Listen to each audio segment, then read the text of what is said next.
of one university is one communist too many.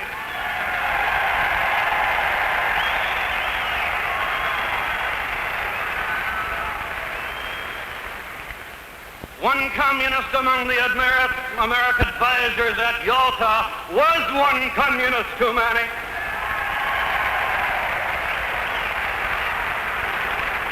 And even if there were only one communist in the State Department, even if there were only one communist in the State Department, that would still be one communist too many. That tone, that voice, were the mark of domestic politics in America in the 1950s. Joseph R. McCarthy, the junior senator from Wisconsin. He was obscure in the halls where senators advise and consent until February the 9th, 1950, when he discovered that communists had allegedly infiltrated the State Department. That discovery propelled him into the headlines. The background was the Cold War, the new anxiety it brought to America, the bomb and the fear that others would get the bomb, the spy cases, Hiss, the Rosenbergs, the charges against Oppenheimer, and Korea, the unwinnable war. McCarthy almost single-handedly made the era one in which debate became charge and countercharge. His search for communists in high places jarred the government and the universities. His detractors charged him with smear tactics and with using congressional immunity to avoid facing the accused in court. His supporters believed he was doing a necessary, even a critical job.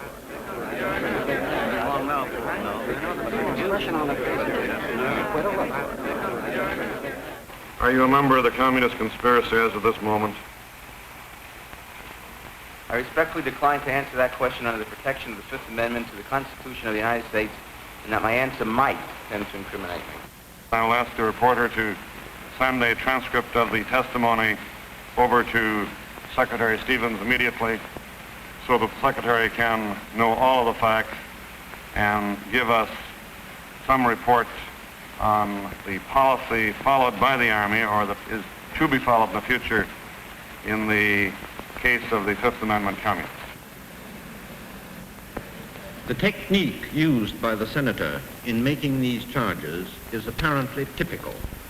He first announced at a press conference that he had discovered the top Russian espionage agent in the United States. At this time, he withheld my name. But later, after the drama of his announcement was intensified by delay, he whispered my name to a group of newspaper men with full knowledge that it would be bandied about by rumor and gossip and eventually published. I say to you that this was unworthy of a senator or an American. I make to you my solemn oath, on my solemn oath, the following statement. I am not and never have been a member of the Communist Party. I have never been affiliated with or associated with the Communist Party.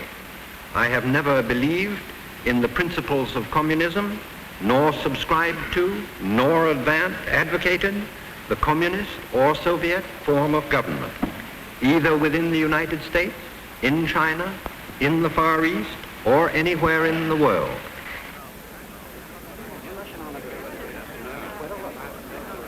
I think the American people this fall, when they elect a Congress, all of the congressmen, 1/3 of the Senate, regardless of whether they're going to vote Democrat or Republican, should ask those senators and congressmen, said, well, mister, if we send you to Washington, are you going to continue sending American money to nations which in turn ship the sinews of economic and military strength to Red China, which is running the war in Indochina, keeping in mind that if we lose Indochina, Mr. Jenkins, we will lose the Pacific and we'll be an island in a communist sea.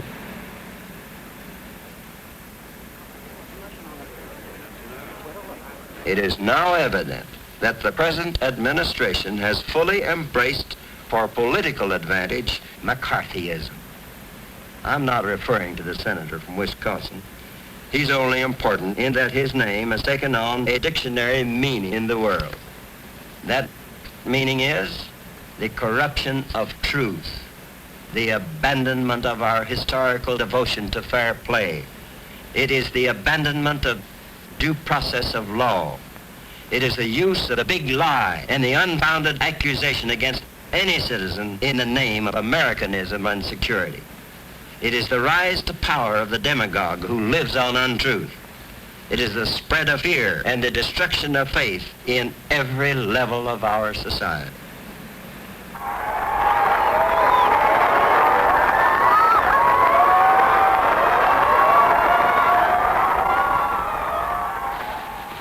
During the Eisenhower campaign, I spoke from coast to coast, promising the American people that if they would elect the Eisenhower administration, that they would be assured of a vigorous, forceful fight against communists in government. Unfortunately, in this I was mistaken. Early in 1954, Senator McCarthy said there were communists in the United States Army and that they were being protected. The Army replied that his charges were a form of pressure to get special favors, including a direct commission, for G. David Shine, a former McCarthy assistant. The senator and his chief aide, Roy Cohn, countercharged that the Army was holding Private Shine as a hostage and hiding names and facts from the committee.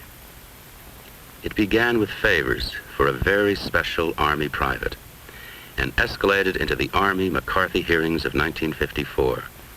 The American people had never seen anything like it. McCarthy stepped down temporarily as head of the committee. Senator Munt of South Dakota replaced him. To center stage came a Boston trial lawyer, chosen by the Army to argue its case. His name was Joseph Welch. It was televised, and 20 million stunned Americans looked on for 36 days at the greatest political spectacle of our history. A new variable had entered our political life: television. The thing that the American people can do is to be vigilant day and night to make sure they don't have communists teaching the sons and daughters of America. Now, I realize that the minute anyone tries to get a communist out of a college, out of a university, there will be raised the phony cry that you're interfering with academic freedom. I would like to emphasize that there is no academic freedom where a communist is concerned. He is not a free agent. He has no freedom of thought, no freedom of expression. He must take his orders from Moscow, or he will no longer be a member of the Communist Party. Now, I may say, Mr. Jenkins, I don't care how much of a screwball or a crackpot any professor or teacher may be, as long as he or she is a free agent. But once you have this United States, from the Atlantic to the Pacific, covered with a network of professors and teachers who are getting their orders from Moscow, from an organization that wants to destroy this nation, that wants to corrupt the minds of youth, then, Mr. Jenkins, we are rapidly losing the battle.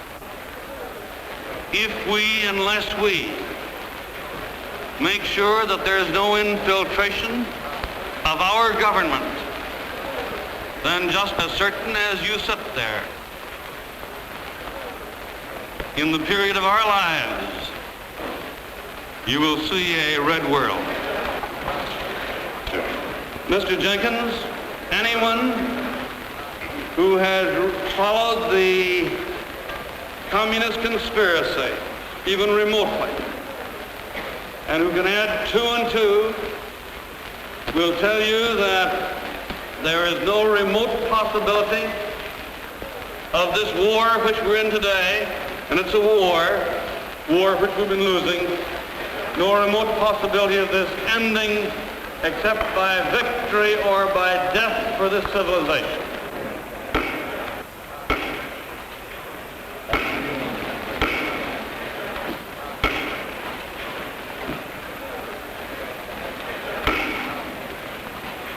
Committee will please come to order.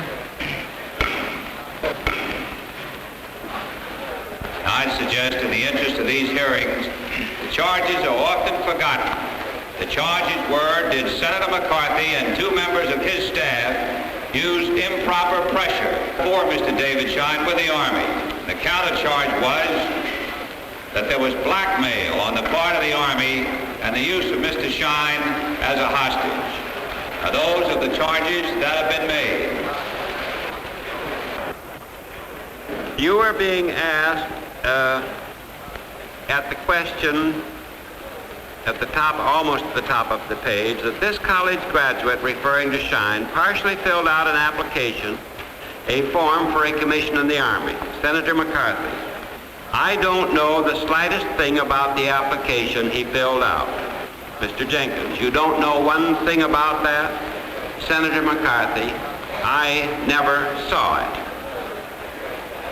Senator, I have the application that David Schein filled out, and I can show you. Don't tell me I notarized it. I'm sorry? I said, don't tell me I notarized it.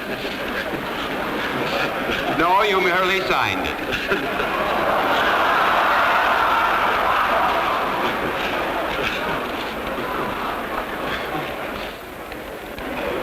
Mr. Welch, a point of order? I don't know what it is, but it's a point of something.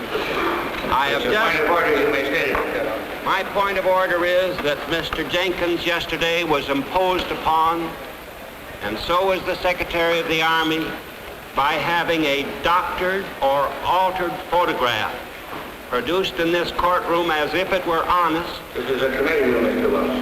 A committee room, and produced as if it were honest. I have the photograph that was offered yesterday in evidence, and in respect to which Mr. Stevens was not only examined but cross-examined. And I show you now a photograph in respect to which I charge that what was offered in evidence yesterday was an altered, shamefully cut down picture, so that somebody could say to Stevens, were you not photographed alone with David Schein, when the truth is he was photographed in a group. I would like now to offer the picture that I have in my right hand as the original, undoctored, unaltered piece of evidence. Mr. Chairman, the point of order is this, that Mr. Welch, under the guise of making a point of order, has testified that a picture is doctored. I now have before me, and I might say yesterday was the first time I saw either of these pictures. The picture that was introduced yesterday, the one Mr. Welch puts in today, he makes a completely false statement, so this is a group picture. It is not. The counsel advises the chair, may I say that... May I finish my point of order, Mr. Chairman? Not a point of order, you can't. Counsel advises the chair that the senator is engaging in a statement of cross-examination rather than a point of order. Mr. Chairman, I am getting rather sick of being interrupted in the middle of a sentence. If I say... I'd like to say that... Now, Mr. Chairman, do I have the floor or do I not? The counsel said it's not a point of order. Oh, be quiet. Mr. Chairman? I haven't the slightest intention of being quiet. Chairman, do I have the floor? The counsel is running this committee, and you're not running it. Chairman, do I have the floor? The chair has the floor. You don't think the picture was changed? No, sir. Well, what's your definition of change? If you will take Mr. Stevens and Mr. Schein in the large blown-up portion, I think you will find that they're the same as these two individuals. There's nothing else different in the picture. Sure, this individual here has been left off. So that's not a change. I don't think there's any change in the two individuals, no. Well, I don't think there's been any testimony by anyone in this proceedings that there was a change made of the photographic appearance of the Secretary of the Army and Mr. Schein, has there been? I couldn't answer that, sir. Well, I mean, do you know if there's been any change? The two pictures are there in front of you. I don't, I'm no photographer, but I don't think there's been a change. Mr. Chairman, You state your point of order and then speak to it. Mr. Chairman. Mr. Chairman, my point of order is this, that Mr. Jackson talked about a picture that had been changed, and after he had made the statement, he starts questioning the witness about his own statement. And I think it's unfair to the witness. Oh, drop it. Well, then the only thing to do was to bring in the photostat of the original picture with 3 people in the cast. Isn't that right? I wasn't asked for it, and I didn't deliver I that. think that's right. You were asked for something different from the thing that hung on Shine's wall. I never knew what hung on Shine's You wall. did know what hung on Shine's wall when that was handed to you, sir. I did not know what hung on Shine's wall. Did you think this came from a pixie? Where did you think this picture that I hold in my hand, which is Exhibit 3, came from? I had no idea where it came from. Says that during the laughter he couldn't hear the question. Will be reread, please? Can I have the last question reread? It'll be reread. I'm saying, did you think it came from? I didn't get the rest of the question. Question, did you think this came from a pixie? The counsel, for my benefit, define, I think he might be an expert on that. Yeah. What a pixie is. Yeah, I should say, Mr. Senator, that a pixie is a close relative of a fairy.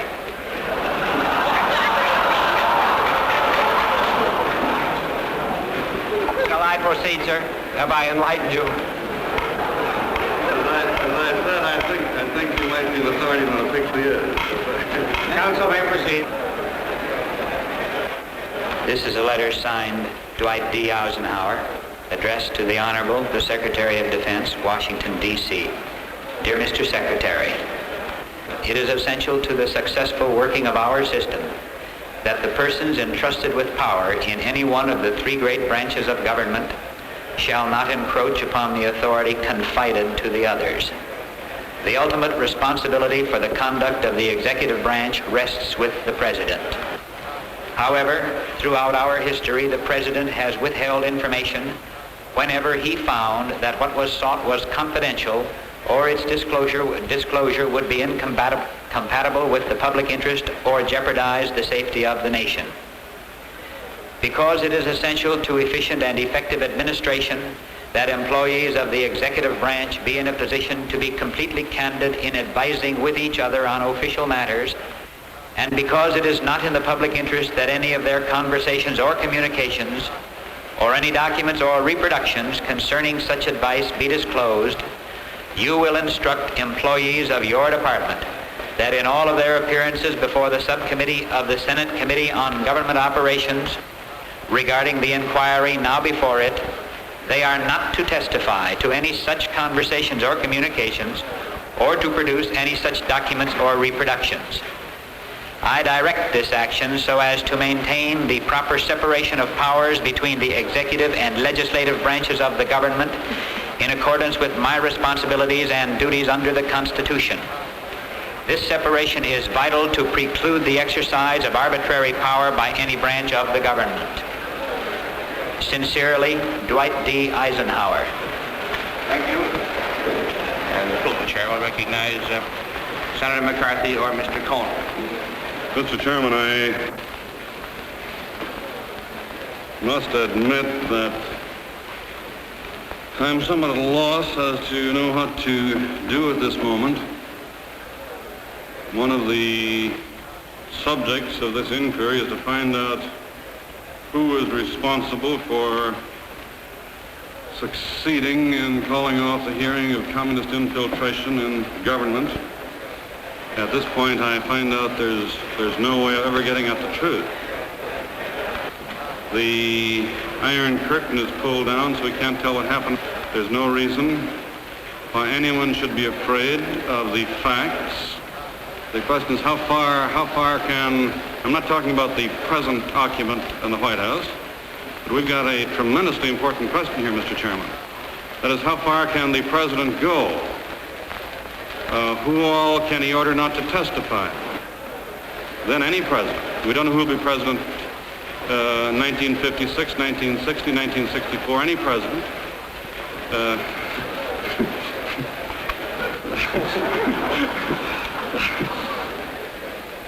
I won't repeat that. Any president can, by an executive order, keep the facts from the American people. And as I say, I don't believe that this is the result of President Eisenhower's own personal thinking. I am sure if he knew what this was all about, that he would not sign an order saying that you can't tell the Senate committee what went on when they cooked up those charges against Mr. Cohn, Mr. Carr, and myself. Someone, for his own benefit, should contact the president immediately and point out to him, perhaps, that he and I and many of us campaigned and promised the American people we would no longer engage in government by secrecy, whitewash, and cover-up. And I think that these facts should be brought to the president because the American people will not stand for this. Let's go through, let's lay all the facts upon the table. May I say, Mr. Chairman, I feel that the Senate must determine that we're entitled to all of this information. And what Mr. Jenkins says here as counsel, what you say as chairman, can be quoted as precedent in the future when we decide just how far the president can go in a secrecy order. I'm a little confused here. This is a copy of a letter that's being introduced. I'd like to know how it arrived here at the committee, where it came from. How did it get here? It was handed to me just now by Senator McCarthy. Purports to be a letter written October 26, 1951 by the Federal Bureau of Investigation and signed by J. Edgar Hoover, the director. It is addressed to Major General Bowling, Assistant Chief of Staff, G2, Department of the Army, Washington, D.C.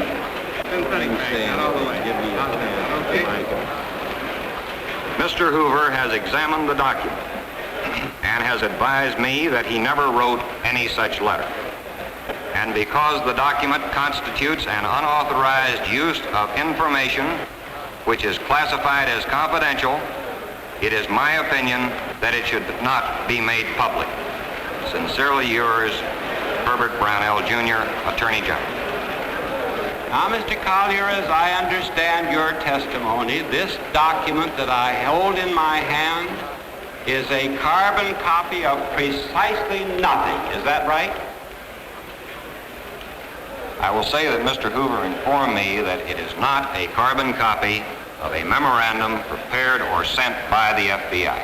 Let's have it straight from the shoulder. So far as you know, it's a carbon copy of precisely nothing. So far as I know, it is, yes, but that, again, is a... And so far as you know, this document in this courtroom sprung yesterday by Senator McCarthy is a perfect phony. Is that right? No, sir, that is your conclusion. I will not draw such a conclusion. You've just told us that it's... Chairman, let me make it very clear, Mr. Jenkins and Mr. Chairman, that I will not under any circumstances reveal the source of any information which I get as chairman of the committee. One of the reasons why I have been successful, I believe to some extent, in exposing communism is because the people who give me information from within the government know that their confidence will not be violated. There is no way on earth that any committee, any force, can get me to violate the confidence of those people. Senator McCarthy, when you took the stand, you of course understood you were going to be asked about this letter, did you not? I assume that would be the subject. Thank you, sir. Then tell us who delivered the document to you. The answer is no. You will not get that information. You wish then to put your own interpretation on your oath and tell us less than the whole truth? Mr. Welch, I think I've made it very clear to you that neither you nor anyone else will ever get me to violate the confidence of loyal people in this government who give me information about communist infiltration. I repeat, you will not get their names. You will not get any information which will allow you to identify them so that you or anyone else can get their jobs. You can go right ahead and try until doomsday. The chair is in no position to override the ruling of the Attorney General. He submitted it in writing, got an answer back in writing, and suggests, therefore, that the Senator continue with his interrogatories Mr. Chairman. in conformity with the Attorney General's opinion. Mr. Chairman, does the chair take the position that a committee of the Senate cannot differ with an appointive officer, the Attorney General? Certainly the chair doesn't take that position. Mr. Chairman, if the Attorney General has some good reason why these documents should not be made available to the committee, he should not be bashful about coming down in executive session and telling us why, Mr. Chairman. May I say to you, I'm trying to settle a basic issue of law. I don't want any of your confidential information. All I want is let the country get this legal question so we can all operate within the law, if that's possible. I say as for myself, you say what you'll do and what you'll not do. I tell you, Senator, that I will not set myself up above and apart from the law. I'm going to conform to it. Now, you do as you please. Senator, yield for a minute. Chairman. May I say, Senator, just for your benefit, I am not setting myself above any law. But, Senator, I just will not abide by any secrecy directive of anyone. I think you and I have and will see presidents come and go. Senator, we have a duty. In closing, we have a duty. We have a duty to do our job, even though we may differ with a perfectly honest version of what the president thinks his job is. Well, now, we may differ about that, and that's what I think the American people are entitled to have settled. Whether you're right or the president's right. That's what I'm trying to find out. When you say I'm trying to put you in jail, I'm asking no such thing. I don't care if you're staying out. No one's afraid of you out any more than would be in, as far as I know. But the point I'm making is, Joe, and you know it, you've reached a crossroads in this thing. And we're entitled, in the course of these hearings now, to have this thing settled if there's any way to settle it. That's all. You can keep all your information in your head or somewhere else, as far as I'm concerned. I want you to understand that, sir. As far as I'm concerned, I want to settle a basic issue here that is vital, I think, to the security of this nation. Mr. Cohn, what is the exact number of communists or subversives that are loose today in these defense plans? The exact number that is loose, sir? Yes, sir. I don't know. Roughly how many? I can only tell you, sir, what we know about. Well, that's 130, is that right?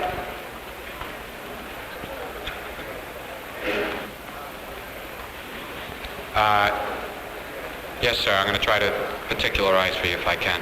I'm in a hurry. I don't want the sun to go down while they're still in there if we can get them out. I'm afraid we won't be able to work that. Well, I've got a suggestion about it, sir.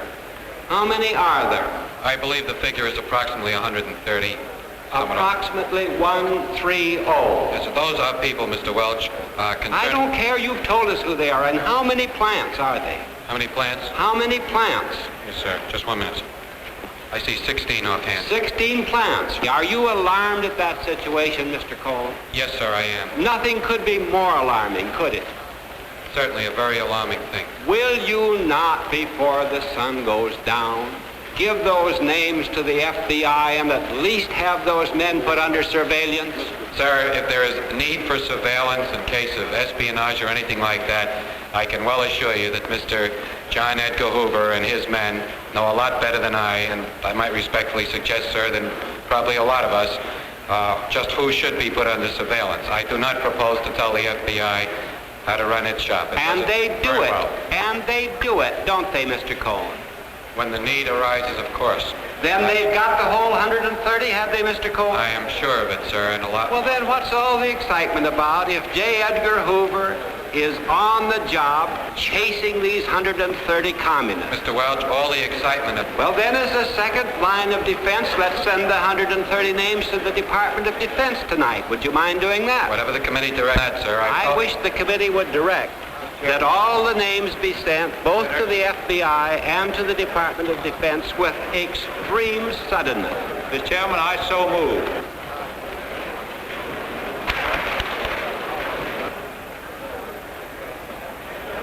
Here's something that neither Secretary Stevens nor I have much to do with. The charge by the junior senator from Wisconsin that we've had another year of treason under President Eisenhower.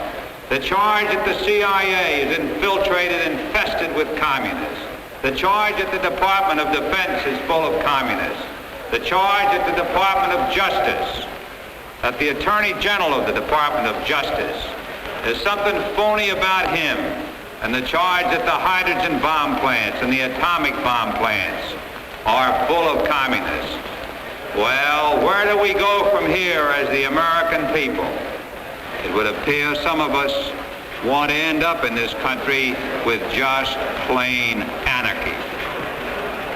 Will he, Symington, be willing to go under oath, the same as the rest of us are going under oath, the same as I have gone under oath and will go under oath, same as the Republicans have gone under oath, and tell us the truth of what part he had to play with this? If he will merely consent to go on the stand and tell us why and how it happened that, number one, he got the political advisor of the Democrat Party to guide undercover the Republican Secretary of the Army, and number two, while our friend Sanctimonious Stew was advising... McCarthy, I resent that reference to my first name. You better go to a psychiatrist. I want no psychological bribes from you. Nobody in the Senate knows more about how to avoid testifying than the junior senator from Wisconsin.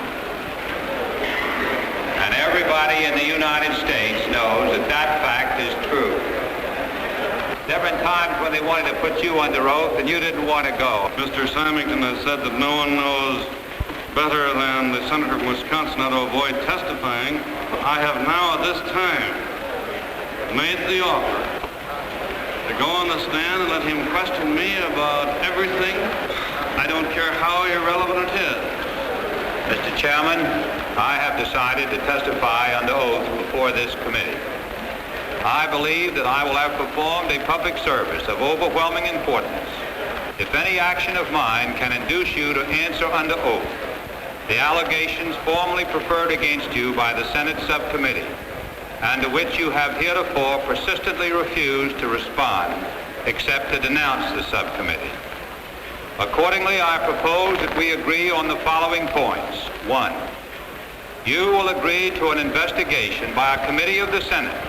I will agree to take the stand in the present proceeding and to testify as to the events preceding the institution of these hearings. I trust that you will confirm your agreement with this program. If you are in accord, please sign as indicated below. Senator, here's the letter, and if you will sign it, then we can get this matter settled. Senator concluded?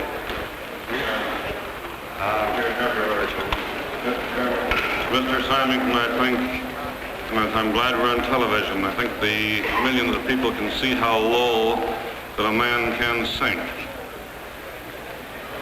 I repeat, they can see how low an alleged man can sink. He's been asked here to come before the committee and give the information which he has in regard to this investigation. He retorts by saying that he wants all of the old smears investigated. Now, may I say this, Mr. Chairman? If that is necessary in order to get Symington on the stand, that will be done. If the Vice President... Sign the letter, I will not sign the letter with false statements. Sign the letter. Very simple. In the record. Mr. All you have to do is sign it. Don't pull that at a time. Don't pull that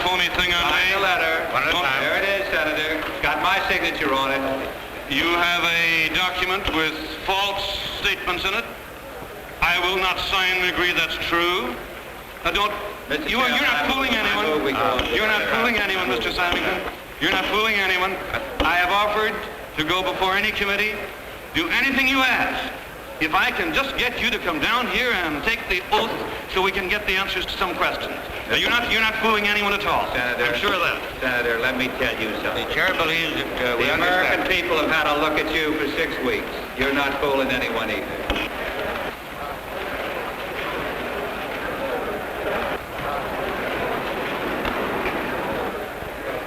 Can I ask you to prepare a list for me, Mr. Carr, showing persons of all categories who have free access to committee files and the approximate number involved in each category?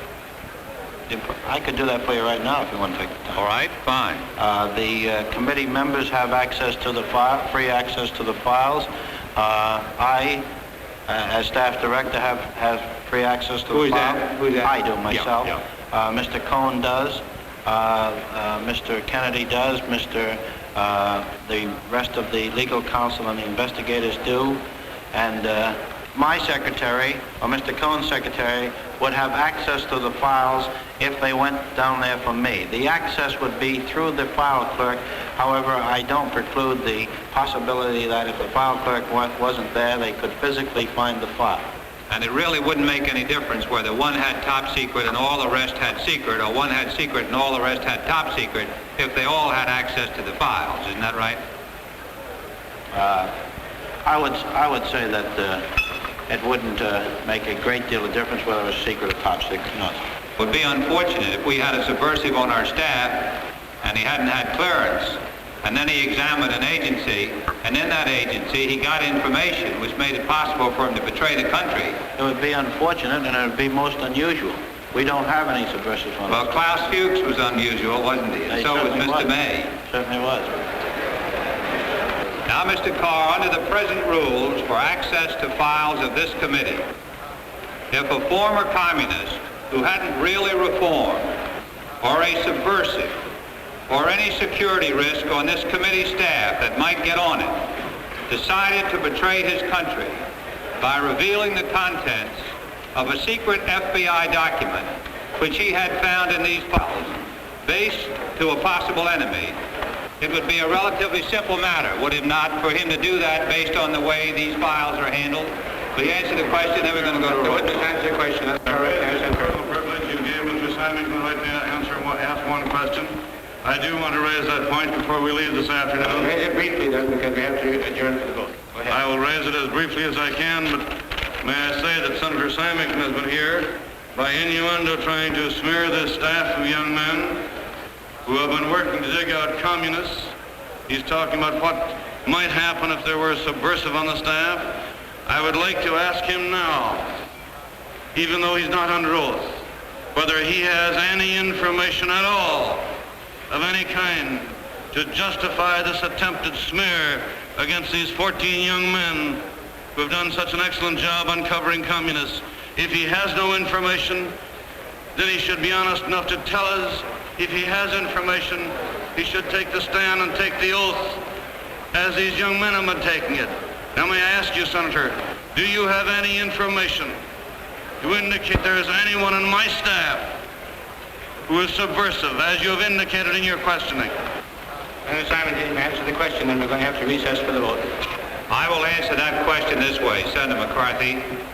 In all the years that I have been in this government, based on the testimony that's been given before this committee under oath, I think the files of what you call my staff, my director, my chief of staff, have been the sloppiest and most dangerously handled files that I have ever known of since I've been in the government.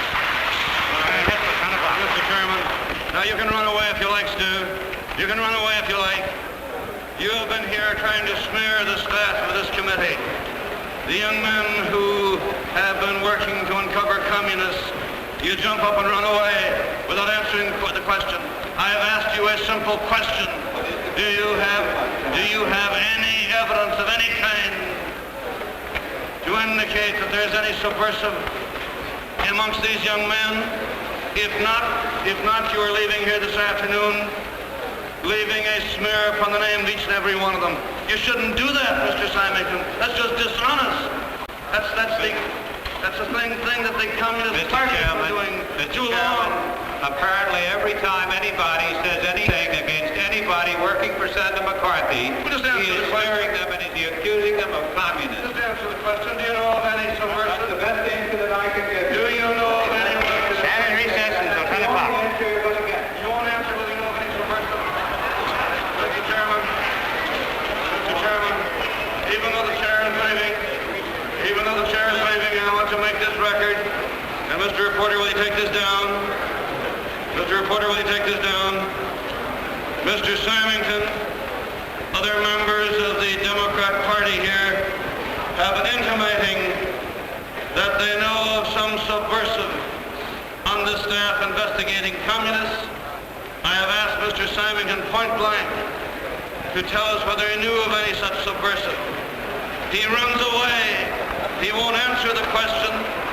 May I say that is the most dishonest, the most unfounded smear upon some of the most outstanding young men that I have ever seen work to uncover communists. And before this is over, the American people have a better picture of it. I guess we must go and vote now.